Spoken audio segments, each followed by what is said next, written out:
دیکھیں یہ شروعات آپ خود کر رہے ہیں. ہمارا ایک پرامن احتجاج ہے اور ہم نہیں چاہتے کہ ہمارے پرامن احتجاج کو ایز یوزول جس طرح 2 سال سے آپ یہ کر رہے ہیں اس طرح خراب کیا جائے. 24 تاریخ کو ہم اسلام آباد جا رہے ہیں اور میں دوبارہ بار بار میں پنجاب پولیس کو کہہ رہا ہوں کہ ہمارا پرامن احتجاج ہے.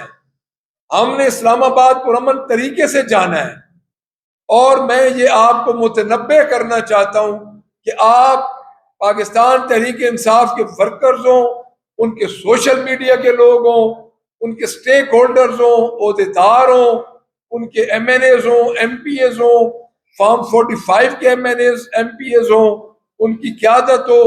آپ اگر کسی کے ساتھ فستائیت جو آپ کی عادت بن چکی ہے اگر آپ اس کا استعمال کریں گے اس کے ذمہ دار آپ خود ہوں گے. ہمارا قطعاً کوئی ارادہ نہیں ہے ٹکراؤ کا، ہم نے پرامن احتجاج کرنا ہے اس کے. لیکن بار بار میں کہہ رہا ہوں کہ ہمارا پرامن احتجاج ہے، ہمارے پرامن احتجاج میں خلل نہ ڈالا جائے.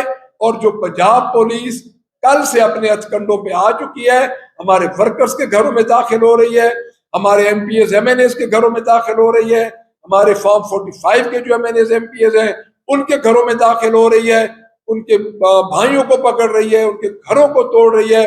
ہمارے اب ظلم یہ دیکھیں کہ ہمارے کیمپئن ضمیر الحسن صاحب حافظ آباد، ان کی زمینوں پہ انہوں نے بورڈ لگا دیا کہ یہ ان کی ملکیت ہی نہیں ہے.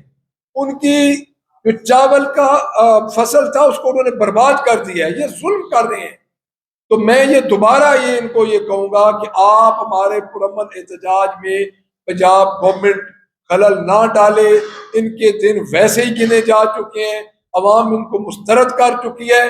تو میں اپنے ورکرز کو یہ اپیل کروں گا، اپنے تمام عمران خان کے اپنے بانی پی ٹی آئی کے چانوں والوں کو اپیل کروں گا کہ آپ لوگ 24 نومبر کو آئیں، پرامن طریقے سے آئیں اور ہم اپنا جو ہمارا فنڈامنٹل رائٹ ہے ہم اپنا احتجاج 24 نومبر کو انشاءاللہ ریکارڈ کروائیں گے.